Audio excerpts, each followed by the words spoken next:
Hey, everybody. Welcome to Don't Make Me Come Back There. We are a funny podcast about family. My name is Dustin Nickerson. I'm a stand-up comedian and the host of the aforementioned podcast. And alongside me in our state-of-the-art recording studio above Public Square Coffee in downtown La Mesa, California, is my lovely wife, my co-host, and my best friend, Melissa Nickerson. Hey there.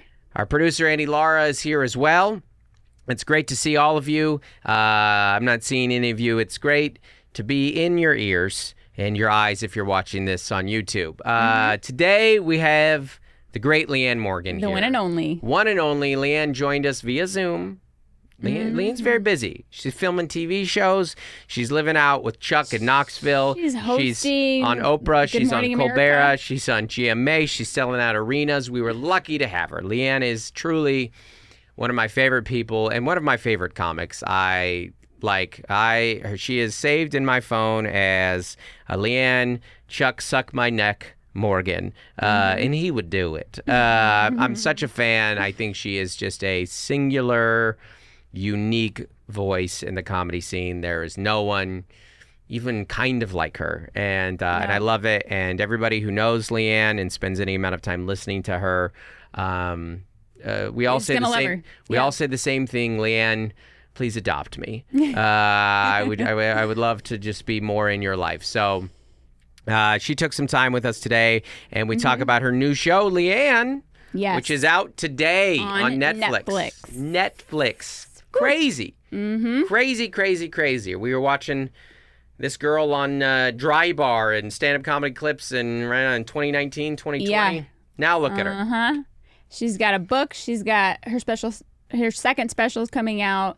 She's in a Reese Witherspoon movie. Yeah. Now she's got a Netflix series. I met her, I think it was when I first met her. I might have met her once before, but she randomly was out in the same city when I was on Fully Loaded with Bert. Oh, okay. And she was there, and we all just went and talked to her, and it was great. And that's awesome. Yeah. I think I met her at Aaron and Lucy's wedding. Yeah. She was there? Yeah, you told me that. Did I tell you? That's funny. Yeah. I probably forgot that because I was busy officiating that wedding, and it was a high-pressure gig for me. That was a comics wedding. I had a good set. But there's a lot of backstory on that whole weekend. But before we get to the episode, we won't waste too much of your time. Just a couple things to plug here. One, I have some upcoming tour dates. A couple weeks, I'm going to be at Comedy on State in Madison, Wisconsin. Then I'm going to be at the Comedy Club at Duckworth's in Charlotte, 8/28 through 30, and the 31st, Greensboro, North Carolina. We go into the fall, September 26th, 27th, I'm at New York Comedy Club. Is that in New York? No, it's in Stamford, Connecticut, outside of New York. I'm going to be at the Kentucky Comedy Festival in Murray, Kentucky on October 3rd. And then, as you route well, you go from Murray, Kentucky to Boston, Massachusetts the next day at Arts in the Armory. October 9th through 11th, the Punchline San Francisco. October 16th through 18th, the Comedy Club of Kansas City in Connecticut. Just kidding. That one's in Kansas City. Neptune Theater, Seattle, October 25th, followed by the Majestic Theater for 2 shows in Corvallis. Nashville, 14th through 16th of November. Then I'm not going to say all the dates beyond. We have San Diego, Tulsa, Oklahoma City, Brooklyn, New Brunswick, Addison/Dallas, Houston, Texas. More coming on sale soon, but that's what we got right now. And then if you're not familiar, we have a Patreon, which is a way you can give a little more to the Dustin Nickerson comedy, and Don't Make Me Come Back There in the pod and get a little more. That's right. Discounts on merch, weekly behind the scenes, including from this episode, and an explanation of why we're wearing the same outfits we're going to be wearing in next week's podcast. VIP meet and greets at shows. Pre-show, hang out in the green room. That's what we do. And then also... And then a monthly Zoom hang, which is coming up August 12th. Excuse me, August 11th. Monday, August 11th. So join us for that. Join us. Join us for a bite. FNAF. Not everybody gets that reference. All right, everybody. Enjoy Leanne. Bye. We've been together a very long time, but we have many things we want to talk to you about. But we now have children doing the activities that our son just went to prom, and we're like, we just went to prom. We were together. We went to prom 3 years ago. How did that happen? And I don't enjoy it. I know you don't. I never enjoyed my kids going to prom. It made me nervous. So, it made me nervous. Is that because you're remembering your prom? Well, people did horrible things at prom in the country. In the little, I'm at my little mom and daddy's house in Adams, Tennessee. I flew in from Canada to check on them and stay a couple of days with them. And then I'm going back home to Knoxville. But I was in the country, and little country kids don't have anything to do but nasty things. And I remember girls saying, "Oh yeah, this is the night," like where they were gonna do horrible. And I didn't. I mean, I've done horrible things in my life, but that was not the night I did it. But it is something about, I don't know, that it was not good in the country. And then when my kids went to prom, it scared me, and I had long talks. And my children had no intention of doing nasty things, but it was me projecting onto my children. Yeah. That's what it was. And then you got to get hair and makeup done, and then you got to make sure everybody's parents are there, and they've got to get somewhere to take pictures, and everybody makes a big deal out of it. And I don't know, something about it made me nervous. I mean, it was totally anxiety. A lot of Friday and Saturdays in general are pretty anxious for us. But prom was like, I stayed up till he got home. One of those, because you're like, it's not like, we even like, there was no way you could sleep. So it's a weekend in May with teenagers, and so you had to be somewhere the next morning at 6 a.m. That was the thing, is the girls had a volleyball tournament the next morning, which was so cruel. So we had to get up at 5:30. Well, full disclosure, he had a track meet that day. Yeah. Because our son's a little track star. He's going to run in college.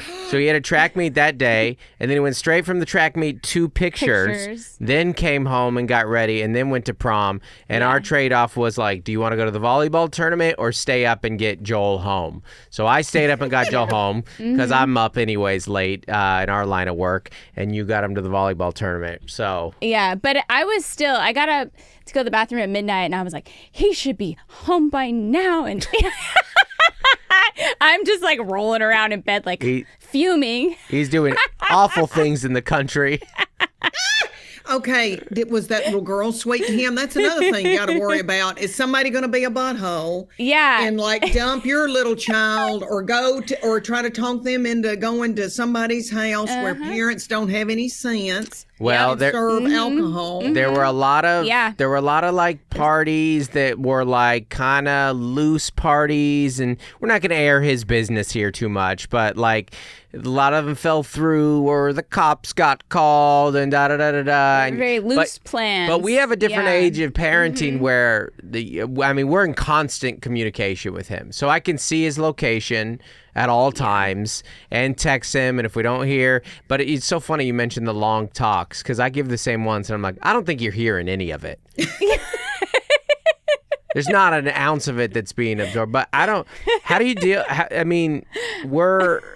The anxiety. How did you deal with the anxiety of being a parent of a teenager? Now he's going off to college. I think it's that transition that we're feeling the most, is waking up at night. Like, is he going to have medicine? Is he going to, Who's going to, this is why I said to Mel, like, Leanne, who's going to take care of him in college? Because I know, y'all. I went through it with 3. Yeah. And my first is my boy, who is sweet and precious, just like y'all's. I've met Joel. Yep. Okay. And first of all, let me say, Mel, your teeth have always, I think you've got the prettiest smile. Aww. And I think you are so pretty. I've always thought that, my darling. Leanne. You've got a light. And we know he's a star, but you've got a light too, my darling. You're so kind. Oh yeah, I put her on the pod for a reason. Put her on the cover of the book for a reason. I'm like, this face isn't going to sell books. Mel, make that dress tighter. We got to sell some books. I know, and she's got a cute figure, and she's had all those children for you. Yeah. And y'all know how I love when people get married real young and love each other and got all these children. You know, I'm all about that, because my boy got married right out of college at 23. And I've been living in Los Angeles. And when I tell people I'm a grandmother at 60, I hate to even say it, but I'll be 60 in October. But let's say 59. So I tell people I'm a grandmother, and they go, "What? There's no way," because everybody waits to get married until they're 40. Yeah. Mm-hmm. And so they think that I have squatted in a field at 13 in the Appalachian Mountains and had a baby, and I didn't. I was 27 when I had my first baby. But anyway, when he goes to college, I don't do like I did. I took to the bed. I'm not kidding. I took to the bed, and I had 2 left at home. They were playing volleyball. It's crazy what parallel lives absolutely, live with y'all. My girls played club volleyball all over the United States, all through high school, and for their high school team, which their daddy grieved when they quit because he loved it. I did too. I mean, it was fun watching. Volleyball's fun. It is. And they'll keep y'all going. Y'all got all those kids. But when that first one leaves, oh my gosh, it just kills you. That's why you want him to go and do. Yep. And you want him to want to go to college and not, be torn up and want to be with his mom and daddy. That wouldn't be normal. But still, it kills you. Now, did you teach him how to wash clothes? I know y'all are worried about, can he take care of himself? I bet y'all did, and he'll be fine. So we just had this yesterday. We were like, okay, so you got 4 more days of high school, and then you're in charge of your laundry. The hamper is moving in because we're like, he knows how to wash clothes, but now he just needs to just take it on for the summer. Mm-hmm. That's going to help with his transition. It's time. It was a very funny conversation because, he's a 18-year-old male. He's an 18-year-old Southern California bro. He's like, he's just like, it's a lot of that. Very laid back. And so I go into his room. I go, all right, you're 18. You're in charge of your own laundry. He goes, like, sorting it? And I go, all of it. You're in charge of your own laundry. And I go, Mom just got some new hampers. So you can have one of the old ones. And he goes, I'll take one of the new ones. And I go, you can go buy your own hamper, or you can take one of the old ones. These are the options they were presenting to you. And he goes, I guess I'll take the old one. And then I go, so you're in charge of your own laundry? And he just goes like, okay. And it's hard not to freak out at that. Like I've told Mel, I have these back and forths. And I think this is different as the dad because, like, she naturally fights with the girls more. I naturally fight with the boy more. Or just clash. I said fight for a reason. Sometimes you change the words. Like when we say, when people ask, does our family fight a lot? I go, we're a very passionate family. Yeah. Everyone knows how they're feeling. We speak very openly. If anybody is on their period in our house, it gets announced by all of them. We're a very open family. Everything That's how mine works. Yeah. Good, y'all. Good. Very open. But I have these moments where I'll be crying because I'm so sad he's leaving.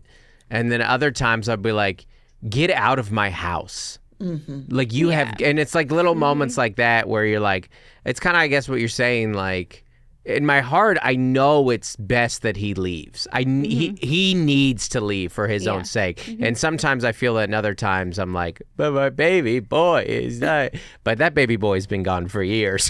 I don't know. But does he want to go? He's excited. Yeah. Oh, yeah. He's excited. Where have you been getting that energy from him? He has not said, I'm excited. He's not. No, everything's. I'm telling you, Leanne, we don't have like Southern manners boys. We have SoCal bro. Everything is just like, whatever. Yeah, no, okay. You're like, hey, you'd be like, hey, you're going to be a D1 college athlete. And he's like, okay. Like, that's great. Everything is very mellow. So you're reading between the lines. I guess the funniest thing was yesterday, his coach put him on a group text with his new teammates. And he's met them. That's the right response. See how excited Leanne got? These are your new friends. You're landing at college with friends already. And he's already met them a couple times, and they've texted him before. And so he just tells us, I got on a group text with my new teammates, and we're like, oh my gosh. And he's like, I haven't read any of the text yet. He's like, Okay, back up just a minute. Yeah. Tell me what this baby's going to do. What sport? What is he doing? So he took after Mel. Mel also ran in college. He's a track star.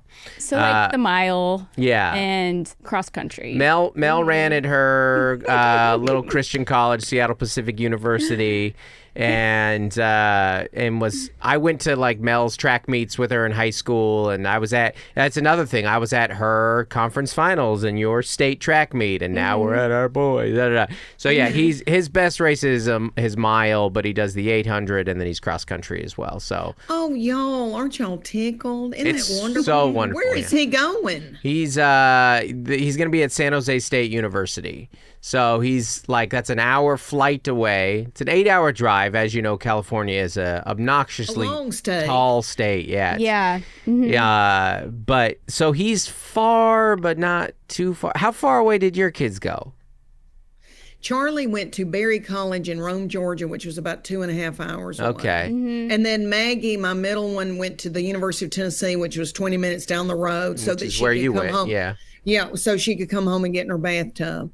All right, I want y'all to know that, but I went to the University of Tennessee, but that was about 3.5 hours away, 4 hours away from where I was raised. Okay. And then the baby went to Sanford in Birmingham, Alabama, which was about 4 hours Yeah, I know away. Sanford. Yeah. And John then she Christ, finished. famous alum from Sanford. John Christ, yes. And then she finished school in New York for television and film. She does makeup, as my makeup artist. Right.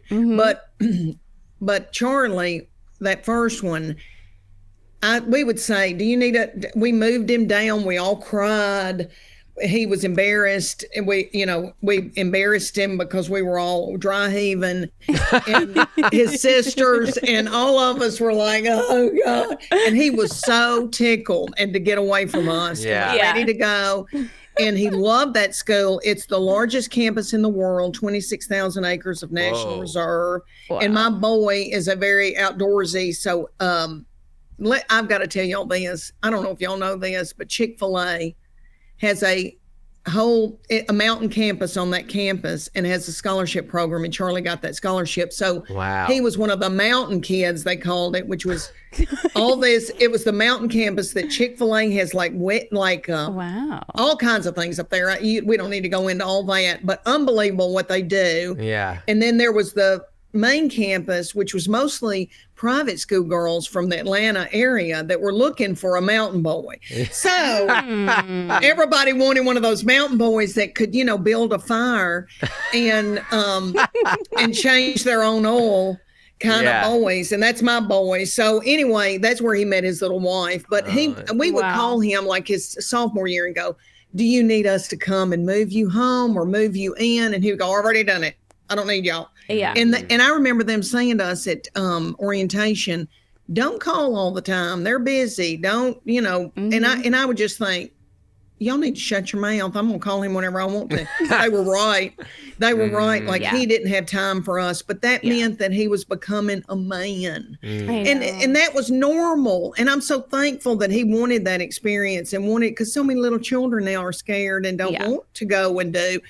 So all of it was terrible. Let me just say, I just given him up, but I could tell that he was happy and thrilled, and he rode for that college. He was on the rowing team. They had unbelievable cross country. It was Division III, but Charlie ran cross country in high school, loved it. That's where that's where the fun, smart kids go is in that cross country. Yeah. That's some fun, smart kids. Yeah, they our coach always jokes about, he's like, he always has to give like the speech about keeping your grades up. And then he's always like, but this is cross country. That's not really an issue here. That's more of a football, basketball, in the case of our middle child, volleyball issue. She uses volleyball as motivation to keep her grades up, as a matter of fact. So, well, I mean, that's good to hear, because it's kind of what you're saying. Like, we know in our hearts that this is what he needs. This is the best thing for him. But it's terrible. terrible. I've been crying on and off. We've been crying since the fall.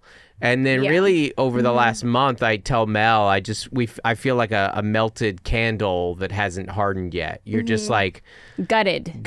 We feel gutted. Gutted. I remember that, y'all. I remember that. But now let me tell you, every stage is wonderful. So then he met his wife, and they told us in orientation, they go, your child's probably going to meet their spouse here at this college. That's just something that happens. And I was like, what? And he did. And then he got married at 23, and then they waited 5 years, and now they've got 2 baby boys. So every stage is something to look forward to. So even though y'all are grieving this, just think about when he marries and has babies for y'all. You're going to lose your mind. Yeah. You talking about love. The sweetest. Just a different kind of love, Yeah. I mean, it's just crazy. I know. I'm trying to just tell myself, like, Thanksgiving will be here before we know it. Christmas will be here, spring break. Like, we will see him, in summer. You will, and y'all will go and see track meets and stuff, won't you? Yeah. He's close enough, and Lord knows I have plenty of hotel and airline points. Yeah. You do? I'm working San Jose. Should I go tend to him? He'll probably be like, I don't want that old country woman here in my business. No, I've already reached out to the clubs there, and I'm like, hey, I'm going to be in the Bay a lot more. I'm looking at when they have their regular showcase shows. You're like, I could build a new hour in the Bay. I love the Bay. It's like my favorite area. I love that club. I worked that club when I was working my new hour. San Jose, was that an improv? Yeah, the San Jose Improv, It's like a big old theater, And the college is right downtown. Very different experience than your son's. It's right downtown. It's kind of in the heart of the Silicon Valley, and but it's got a good program. He wants to study marine biology. He loves animals. He's just he has this like cool guy exterior, but at the end of the day, he's just he is a sweet boy that brings his mom flowers on Mother's Day and loves his cats. So it's there. He sends me sunset pics. He texts me sunset pics. It's nice. Lowered mail. Yeah. I know. That's why I'm so Honey, gutted. listen to me. Do not do like I did. I went to bed and ate those Brookstone chocolate-covered blueberries that had just come out at Target. And I was just starting perimenopause. All of it was like a perfect storm. Bullseye. And I'm telling you, Mel, don't do that, honey. Listen to me. You don't drink any alcohol. Don't eat sugar and bad carbs. And I know this sounds terrible, but take care of yourself, because you're going to hit this perimenopause at the same time this baby's leaving, and it'll make you in a deep depression to go to bed. Don't do it. Get out and walk. Get out and walk every day. And go to Pilates or start, throwing pots or doing something. Is there a hobby you've been wanting to learn? That's what I told Dustin. I said, I have to hike twice a week. I have to. Just because it tires me out and it helps me sleep, because sleep and everything is just crazy right now. And I just told him, I said, don't let me not. Like, it helps me like process everything and relax. Yeah. And I need it. Yeah. Yeah, you do. And move every day, and don't go to bed and binge watch Scandal and order Jimmy John's from your bed in a Soma gown. Don't do that. That's what I did. Thank you so much for your knowledge and expertise. You're welcome. Yeah. Well, I know. And now in the modern era too, you would be tracking his location on your phone. You're like, where's he at now? I don't know that address. What's he doing in downtown San Francisco? I know. And I guarantee you, at Berry College, in the middle of it, had hundreds of miles of mountain bike trails and fishing ponds. And Charlie is a fisherman. I would not have known if I could have tracked him. It probably wouldn't have showed up, and I would have been hysterical. And let me tell y'all this. I remember when my nurse practitioner said to him, I was in his last physical, not the whole thing, but when she came back in there to talk to him, she said, come back in here, Leanne. And she said to him, and I'm telling y'all need to tell that baby this, 8 out of 10 girls have vaginal warts. So she said, Charlie, look at me. She goes, and my Charlie is my innocent, that loves World War II, played the banjo in middle school, had his own garden, old soul. And Karen looks at him and says, 8 out of 10 girls are carrying vaginal warts. And Charlie's mouth hit the floor, and she said, and let me tell you this, Charlie. She said, your frontal lobe has not developed. You do not drive fast. Do not jump off of stuff. All right, if y'all think about it, and I don't mean to scare y'all, but see, he'll be running. Your baby will be running, and they'll be working him like a mule. He won't have time to jump off a balcony. But when you think about spring break and boys 18 to 21, think about all the crazy mess they do. And Charlie... this was not a party school, and your son's an athlete, so they'll be watching him. He won't be in a fraternity, doing God knows what.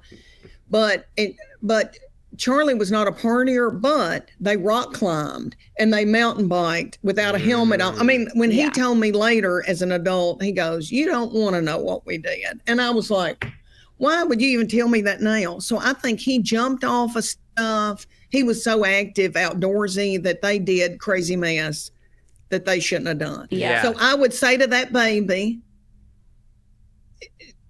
8 out of 10 women are carrying vaginal warts. 8 out of 10 is crazy. 8 out of 10, that might as well be the school's mascot at that point. Yeah. But you got to tell them those hard truths. Yeah. And say, baby, I know you want to drive fast and you want, a boy's frontal lobe has not developed till they're probably 27, 28. Yeah. Mm-hmm. So I would say, things, you can get hurt, you can get somebody pregnant. I mean, and I'm from that, I have a background in child and family studies. And I was going to be a family therapist if I didn't make it in Hollywood, but you still kind of are. Yeah, what do you think? I was going to say this is that's what this like podcast family is. Right? Therapy. Yeah, this is very helpful. But I believe in telling them right from wrong and like scaring them. Yeah. I'd rather know. I wish somebody told me. My little mom and daddy, God love them, were trying to make a living, and my sister was the first one to go to college, and then my dad went for a little while, and then he quit. They got married, but my sister went to Austin Peay State University and was homecoming queen and in a sorority and and loved every bit of it. And then I really didn't want to go. I thought I was going to marry my high school boyfriend and we were going to raise tobacco, or thinking the whole time in the back of my mind, I'm going to Hollywood. I really don't need all this, which was crazy. Right. But anyway, I begrudgingly went to college at the University of Tennessee. I don't know how I finished, through the grace of God. But anyway, my little mom and daddy dropped me off. I was crying my eyes out. I was not ready to go. I was 17. Wow. And I really had a hard time, and it was not an easy thing, but I wish they'd have told me. People can get alcohol poisoning. I think I got alcohol poisoning one time. Here I was from the country, and I had never drank, never been around it. My family didn't have alcohol in their house. Some boy took me on a date, and he was boring, and I drank a sangria, and then went to see Dolly Parton and Sylvester Stallone in Rhinestone. Y'all weren't even born yet. Oh, I know what it is. So go ahead. and Rocky, little Sylvester Stallone had on a jumpsuit, and his private parts looked weird in it. But anyway, and we were in a movie theater, and it started spinning, and I had to put my feet on the ground. And I never felt so bad in my life. And then he had to take care of me all night, and I threw up so bad and probably should have gone to the hospital. But I was just this country little naive kid. Right. So I'm just saying, I would tell him the horrors. Yeah. So that he can be ready for that, I think we might just have him listen to this episode of the pod. And Leanne really did you a lot of favors here. Rolling out. We don't need to have all these conversations. We'll just roll the podcast. Yeah. Well, and Lord, y'all got a whole new generation of in the state of California, dope being available, and all that. See, we didn't have any of that. Well, the interesting thing about Gen Z is they are incredibly safe statistically.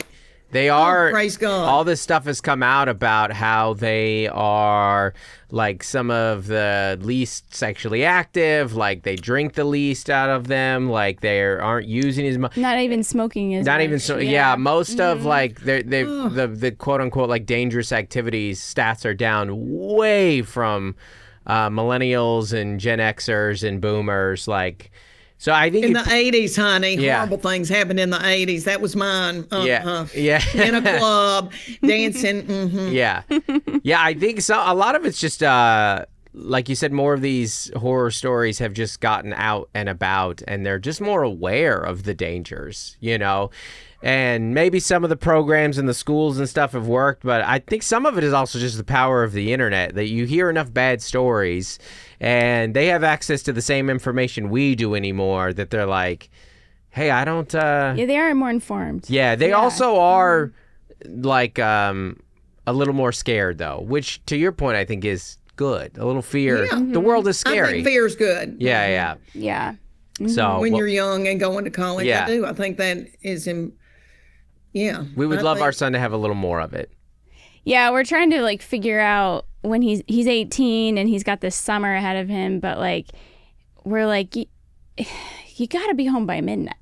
Like that's What do you do, Leanne, when your kid is an adult but they're still in your house and you're paying for their whole life? I mean, yeah, they're a And you're legal like- adult.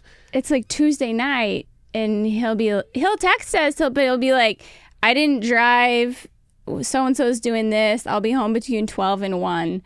And we're like, that's too late. Yeah. You know, and at this point we're like, we got to start telling him to get in an Uber. Yeah. You know, Can you set- or we're going to pick him up. Can you set Like, rules with this kid when they're 18 still? I think so. Yeah. I think you'll have the right to do that before he goes to college of this summer. Yeah. And and say we can't be all up all night and worried sick and about you. Yeah, and not go to bed until you get home.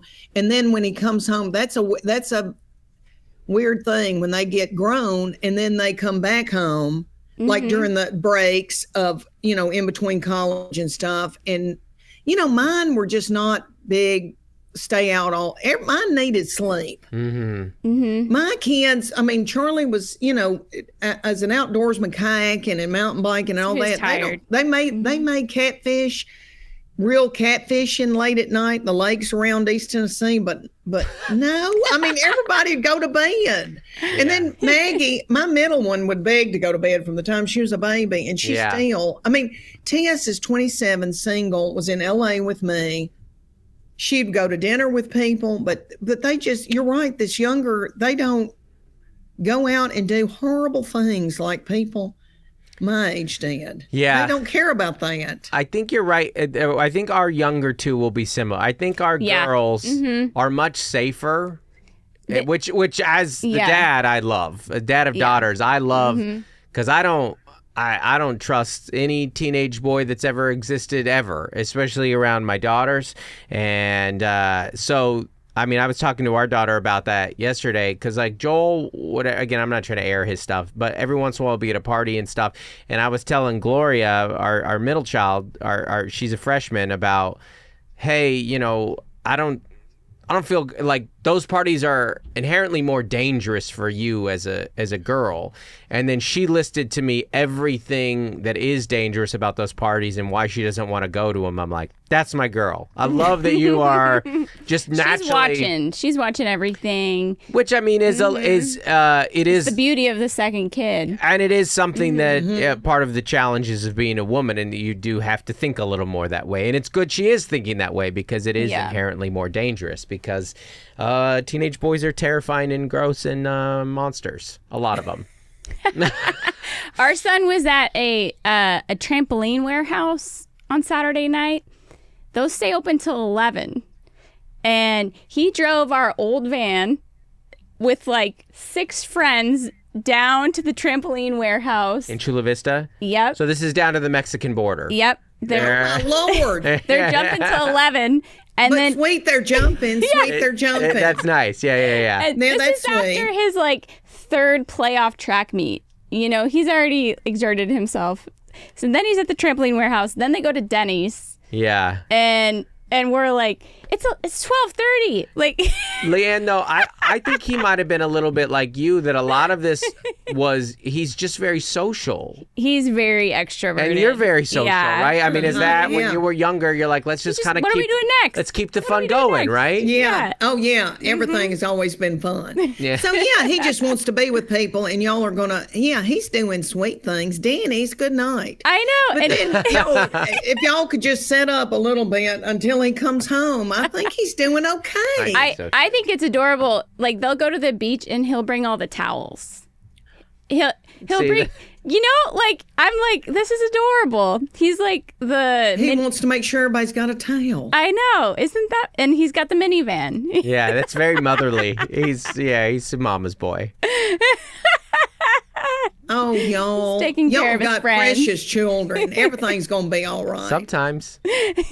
We also have been cussed out by both of those girls fairly recently.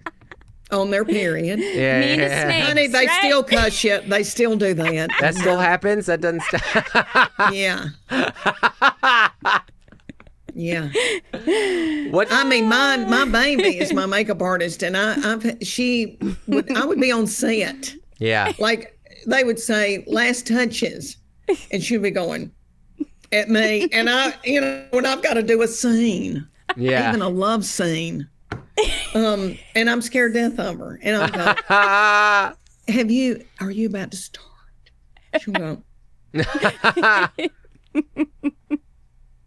but we travel together. I mean, That's she now says amazing. she's my caregiver. She says that she's now my whole caregiver. That's hilarious. You're like, She drove me in LA. She cooked for me. I could not have done it without her. She rules. Yeah. I love your recipe videos together.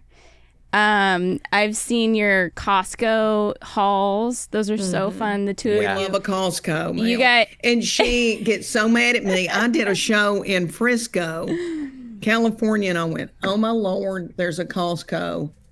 She said, we are not going to the Frisco Costco. And I go, please let me feel normal. And we got off an exit and went several miles yeah. and had a ball. And she said, you don't need all this, but I do. I love it. I'm still a mama and a grandmama, and I like to make sure we got enough paper towels. And then she, but yeah, this is the thing about y'all having those girls. And I don't mean to put this burden on them, but they will tend to y'all. I mean, my middle one, even though she's not traveling with me, calls and checks on me every day, several times a day. Are you okay? Do you have everything what you need? They are precious. What, aren't y'all thankful you had all these kids? Aren't they a ball? They're wonderful. I mean, do y'all having a They're ball so with great. them? Yeah. Yeah. I mean, we've been bawling. There's been a lot of crying. No, There's so much. It's been very emotional. I read a tip that you're not supposed to show how much you're crying to the kid that's leaving, because you're supposed to. They're not supposed to feel bad about leaving. Oh. And I was like, we've not "Oh, we've not done a good reel job. that back. But I know I didn't do a good job with that. Yeah, 'cause- and but that makes sense. you know, and I'm gonna try and look excited, you know, Yeah. with all these goodbyes Well, and lasts, like for him. I'm And very feel confident about him Yeah. going. I haven't been helping because I'm kind of dramatic in vocabulary, and so like I said to him the other day, we were at his track meet and it was the end of the day, and I was like, oh Joel, it's perfect, you know, because the sun is setting on your high school career. And he's like, why do you have to make everything like that? Why do you have to talk like that? Yeah, I'm like seeing this moment, you know, I hear music in the background, you know, Fleetwood Mac's playing in my head, you know, and he's just like, yeah, I just had a track meet. And now I'm on to the next thing. All right, I'll stop being so dramatic. But Well, you're a performer, my darling. yeah, what can I say? I You're writing a scene. well, yesterday you were crying around the house, and Yeah. and we switched it because our Gloria, who it's her time now, by the way. That's how I feel. I'm Yep. like, all right, he needs She's to go. learning to drive. She's coming in the spotlight. Yep. This is Gloria's era, and she was like, are you guys crying over Joel leaving? And I was like, no, we're crying because you have an F in English, which is not the truth, by the way, but it was a little way to kind of get the focus back in and be like, hey, we still see your grades. Which, how often, this is, like, it's interesting, because your kids they didn't graduate that long ago, but, like, again. These portals. We know our kids' grades constantly, but when I was a kid, we would just get one report card and then your final grade at the end of the semester. So yeah, that's how mine were. Yeah, that must have changed since I birthed. Yeah. Yeah, because no, I didn't know constantly. No. Yeah, we love y'all. You can get a report like every week. We get an email if one of your kids' grade is dropping. You get an email from the school saying, like, one of your kids is, and sometimes we'll get 3. I'm like, oh, 3 of 3 this week, huh? Usually it's like something hasn't been graded, or that's what they love. The monitor is like, well, no, they just haven't graded that yet. That's why I have a C in that class. You're like, all right, well. So you mentioned something. I'm very curious about this. You mentioned what is it like as they come back during those breaks? Because suddenly you have a 19-year-old in your house, a 20-year-old in your house. Maybe like they're here, but they just need somewhere to stay between classes. And is it a beautiful homecoming, or is it? It's probably clunky. Yeah. I think if I can remember correctly, it was also Charlie was never smart aleck or disrespectful or anything in high school, but when in college there was something tugging at him trying to be a man and be on his own, and he was really sweet, but I remember him saying some stuff to me that he had never said before. So he would, I think, and I remember that with my parents, when you get out and you think you're the smartest thing that's ever been, and you're in college, and then you go home and you see your parents as, stupid and they don't know what they're talking about. And I think that's normal. But Charlie did us that way, and it would be hurtful, but he didn't, now, I mean, I remember saying this, and I've probably said it in a bit sometime. They leave you, but then they come back around. So when he had his babies, and probably before they even had the Charles Wilbur, he would ask us for advice, but there was a terrible, tense time, not terrible, but a tense time during college where he would come home and roll his eyes at us and look at us like, because he had been on his own and he thought he knew everything, and and it cramps their style to come home, but they got to come home. Yeah, they got nowhere else to be. Yeah. Yeah, right. And they need money. So just know that there might be, it may be some changes in his personality from him just growing pains and wanting to be. And I think it's even more for a boy wanting to be a man and not be dependent on his parents. And that's normal. And you want them to be like that. You want them to not want to depend on y'all and want to be home and hide at home. Wouldn't that be sad? If he didn't want to drive and he didn't want to work and he didn't want to be with people. Yeah. That's what we keep saying. As hard as this is, it is best case scenario that he's leaving. He's able, like he's got the skill set to go out. Yeah. That he has a path, Yeah, I mean, that makes sense. There's an old Oscar Wilde quote where he says, when you're a child, you love your parents. As you get older, you judge them. Sometimes you forgive them. And that is true, right? Like sometimes they come back and you hope they do. You hope it's been exactly what you said. But that college, and I think he hit it a little bit this year towards the end of his senior year, that I don't need you. And you're like, no, you do need us more than you. I mean, I pay for your phone, I pay for your gas, I pay for all you do. But that natural kind of clashing of independence, it is a good thing. You would love them. Part of you would love them to be that I need you forever. But it's not healthy. That would get old probably by the day he graduates the day after he graduates high school. You'd probably be like, uh-oh. Yeah. We need a little motivation and independence around this house. Well, and let me tell y'all that I have begged all of them to move back in with me, and we would, and I'm very lucky that they all live near me in Knoxville. Yeah. I'm traveling all the time and touring, or I was doing that television show, but we get together a lot, and I'm with my grandbabies a lot, and now my boy and his wife might renovate their house or build. So they might move in with us Yeah. And see, so you're always wanting them to come back and be back when, like y'all are now, where y'all all live together. Yeah. And it's awful. You just think, why, God, did you give me these children? And then they grow up and then they fly off, the birds fly off and you're an empty nester. But that's natural. Yeah. Yep. Yeah. Mm-hmm. Yeah. I've been telling Mel, I go, I need to make so much money so that I can just pay for everyone to live by us. I would, if I could just continue to accumulate wealth, sell a couple shows, get a couple things, keep selling some more tickets, maybe write another, and then everyone could just live in San Diego together. We could just have a little cul-de-sac together. Yes, a little compound. Yeah. Honey, I dream of that all the time. Yeah. I do. And I want them to go, like my middle one is talking about maybe taking a job in New York. And, and I want her to get to go and do and see. And Lord, she's 29 years old and works in nonprofit. But when she tells me that, I feel gutted, but I want her to go and do. It's a constant, I hate to tell y'all, it's a constant tear back and forth, these babies. But it's all going to work out for the best. It really will. Wow, that's great to hear. Well, we should shift to talk a little bit about volleyball because we are. And you had volleyball daughters as well. I had volleyball girls. I need to know everybody's position. Well, our youngest is still figuring out her position. This is her first season. She's in 12U. And so she's got a good pass. She's good at passing. She's getting the serve. Serve's the hardest thing when they're difficult. young. Our oldest is a libero.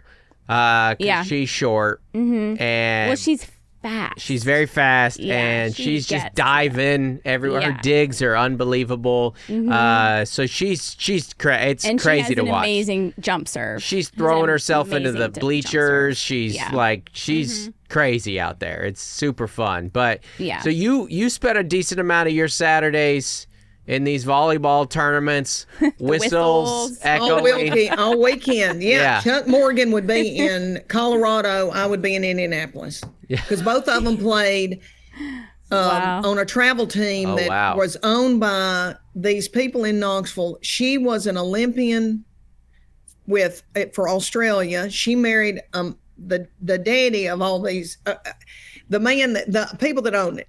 He was at Long Beach playing beach volleyball, and was tall as a tree. Their mama was Australian. Their children, one played at Pepperdine, one played at Nebraska, was the number one setter in the United States. Wow. Amazing. As a setter. So my girls, so they played all that, and then the University of Tennessee had a good volleyball team.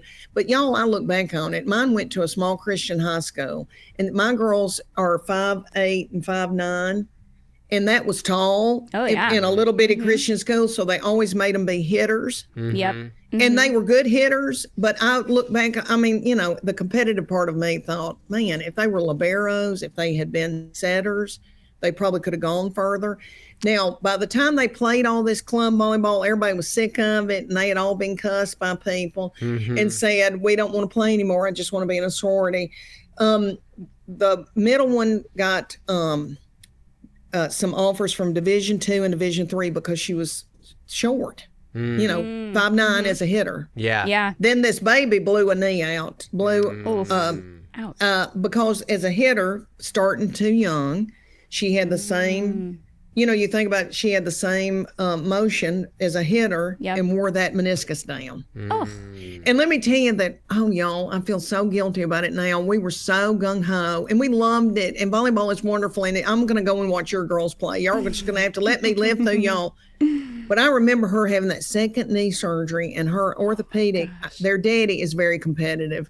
And he said, ask him when she can play again. And I said, when can she play again? And he said, you know what? I'm not worried about her playing volleyball. I'm worried about her carrying a baby on her hip when she's 35, Leanne. And I remember I shrunk down.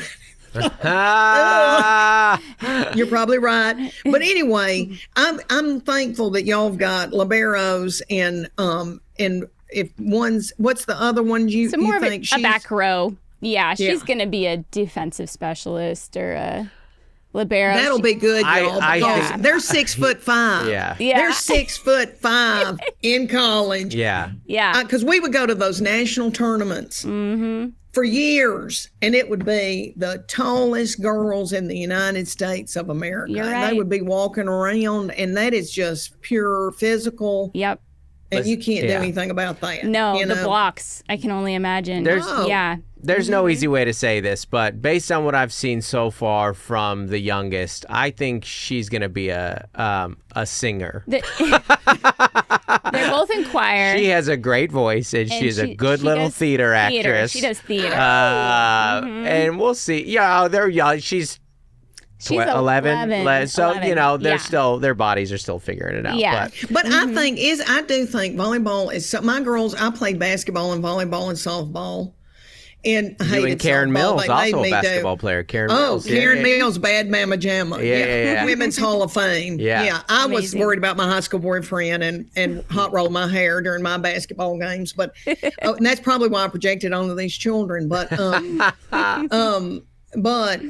volleyball to me, I tried to get my girls to play basketball because I loved it, and they just did not like that physicality. Okay, so volleyball, you can still be aggressive, but you're not having to box in on somebody or Yeah. have a big rebound and yank somebody in the breast.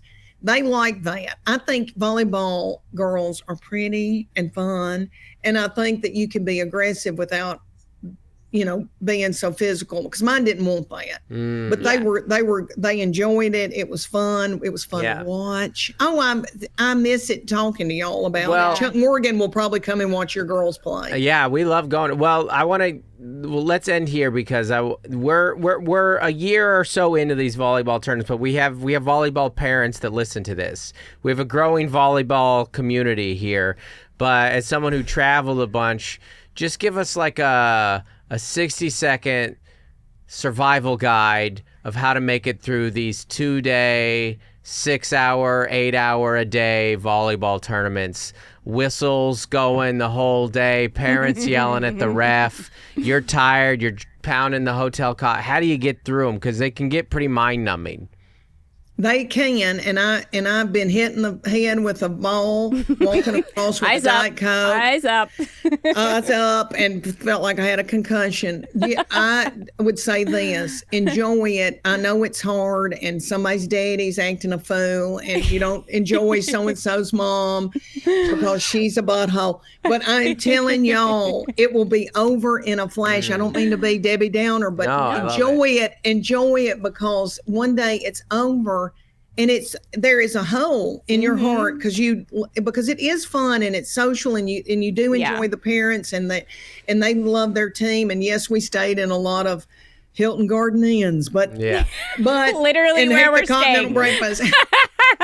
But it will be over, and then there won't be. And so enjoy it, because it is fun and it's going to be gone someday. I don't mean to be. No, it's good to hear.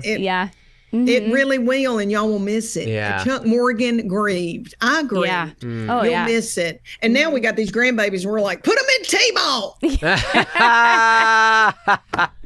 You're ready. And we'll probably get arrested. Chuck will get arrested because he'll yell at the ref and stomp. But someone needs to tell that minimum wage umpire that he got his call wrong. Someone needs to tell him that. So. Well, thank you, Leanne. Thank you for taking some time for us. Congrats on the show. much. Congrats on everything. thank you. Can I say this? Will y'all, your precious people listening, it's called Leanne. It will come out this summer on Netflix. Please binge watch it and run it in the background as you're vacuuming. Yes. That will help me. The algorithm will help me. That's Cannot great. wait. We're going to release this when the show comes out, and then we'll do an intro plugging it as well. So, thank you, y'all. That So almost killed me, but it was fun. It was a lot to learn. I can't wait I to had talk a ball. more about it. Yeah. Amazing. Can't wait. Okay, thank y'all. I wish I could live with y'all and do your laundry. You're welcome. Because I know y'all got a lot on y'all. But y'all will get through it and enjoy every minute. Yeah. Every minute, because it's Okay, so we special. will. Thanks, We will. Leanne. I love y'all. Y'all know I do. You're so Likewise. sweet. Likewise. Have some good time with your parents and Tess, and we'll see you soon. All right, my darling angel. Keep smiling, Mel, you beauty. All right, Thank bye, you. y'all. Bye. You're the best.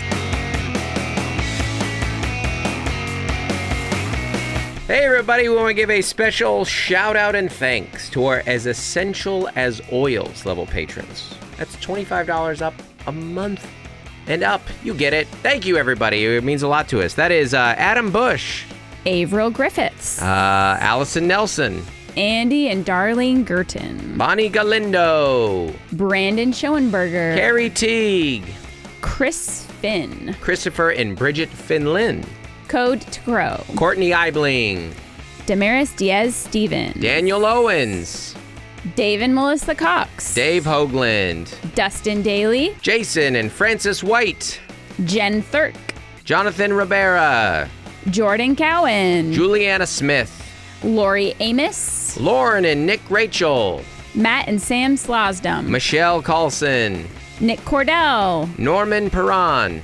Preston and Rachel Wilson. Also, if that's Perrin, I'm sorry. Also, Preston and Rachel Wilson. I'm sorry if we messed these up. We're trying our best. You're up. Raina Camps, Robert and Nellie Capin, Stephen Menya, Zachary and Tammy Moyle, and Tiffany Payne. Bye. Thank you.